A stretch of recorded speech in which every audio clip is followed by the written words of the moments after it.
बात रहती है कि शंकर भगवान के शिवलिंग से लेकर जलाधारी में कुछ स्थान ऐसे हैं वहां पर हमारा मात्र स्पर्श कर अपने दिल की बात कह देने पर भी कार्य सफल हो जाता है। तुम जल चढ़ाओ मत चढ़ाओ, तुम बेलपत्र चढ़ाओ मत चढ़ाओ, तुम धतूरा चढ़ाओ मत चढ़ाओ, पर दिल से अगर तुमने कहा तो उसका फल मिलेगा। सत्तू 12 महीने खाओ मत खाओ। कौन सा महीना? बैसाख के महीने में सत्तू जरूर,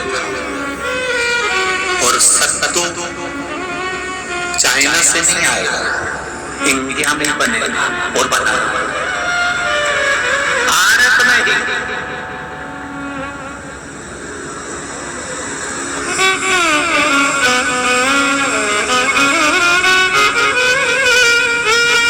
चलो आ जाओ गरुड़ पुराण में। मरने का 47वां दिन,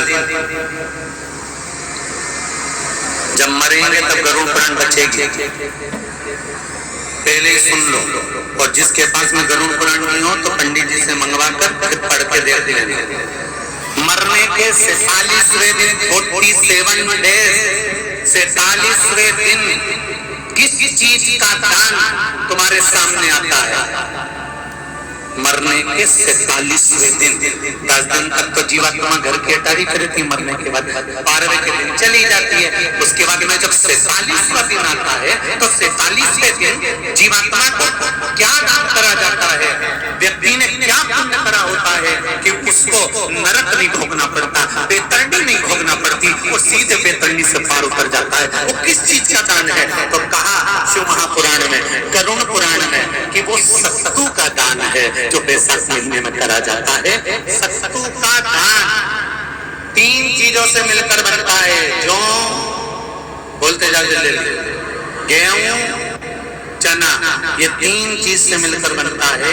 इसमें जो बारीक बारीक कण होते हैं, जितने जितने 3 चीज के मिले हुए बारीक बारीक कण होते हैं, ये जब दान किया जाता है सत्तू का, तब ये बेतरनी करने के लिए 46वें दिन इस जीवात्मा ने अगर सत्तू का दान करा होता है या सत्तू का सेवन बैसाख के महीने में करा होता है तो उसको बेतरनी नहीं भोगना पड़ती, डायरेक्ट सीधे रत्नाम उज्जैन से डायरेक्ट।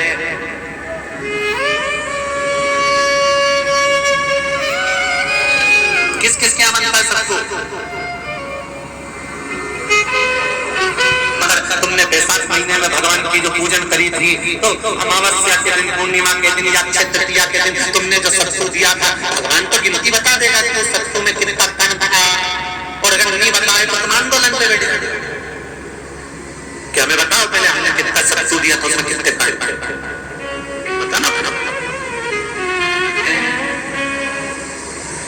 रतलाम की शिव महापुराण की कथा को सुनकर उज्जैन के कई मंदिरों में अमावस्या को, बैसाख की अमावस्या को जहां जहां अन्न क्षेत्र चलते थे, उन अन्न क्षेत्र वाली जगह उज्जैन की कई माताएं सत्तू पन्नी में बनाकर बेच रही हैं, और वो सत्तू उज्जैन के कई अन्न क्षेत्र में जा रहा है। जो अमावस्या के दिन अन्न क्षेत्र में भंडारे होते थे, अमावस्या के दिन वो अन्न क्षेत्र के भंडारे सत्तू के होंगे, और बैनर बने बड़े बड़े। मैं टीवी चैनल वालों को कहूंगा कि जो बैनर भेजे हैं समिति के पास आए हैं, वो चैनल पर दिखाएं कि कितने बड़े बड़े बैनर लोगों ने बनवाए कि अब की बार जो बैसाख महीने में अमावस्या के दिन अन्न क्षेत्र के भंडारे होंगे उसमें सत्तू ही बांटा जाएगा। इसको कहते हैं आत्मनिर्भर।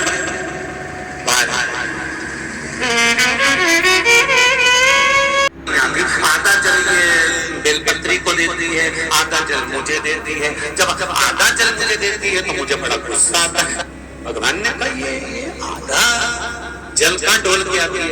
पार्वती ने कहा उसके संतान नहीं है, इसलिए वो बेलपत्री की भी आराधना करती है और आपकी भी आराधना करती है। ठीक है, जिनके यहाँ पितृदोष होता है, काल सर्प दोष होता है, वास्तु दोष होता है, उनको ज्यादा कुछ नहीं करना होना। महाराज एक बेल का फल लीजिए, फल बेलपत्री का जो फल होता है उसको ले लो, उसके अंदर का जो गुर्दा होता है, अंदर का जो भाग होता है उसको निकाल दीजिए, और उस बेल के फल में आटा सेक कर उसमें शक्कर मिलाकर उसको उसके अंदर भर लीजिए। अमावस्या के दिन सुबह 10 बजे से पहले उस बेल फल में जिसमें तुमने पंजेरी भरी है, आटा सेक कर भरा है शक्कर के साथ में, उसको अपने घर में घुमाने के बाद में जिसको कालसर्प दोष बताया है, पितृ दोष बताया है या वास्तु दोष का स्मरण बताया है, घर में सतगुरु घुमाकर अपने परिवार का हाथ का स्पर्श कराकर पीपल के पेड़ के नीचे तक खड्डा खोदकर उस बेल पत्र के उस फल को दाब दीजिए। उस फल को उसमें दबा दीजिए। केवल एक अमावस्या करना रहता है, पितरों के दोष से मुक्ति मिलती है और हमारे घर के कार्य सफल होना प्रारंभ हो जाते हैं। कार्य की सफलता होती है, कार्य में सफलता प्राप्त होने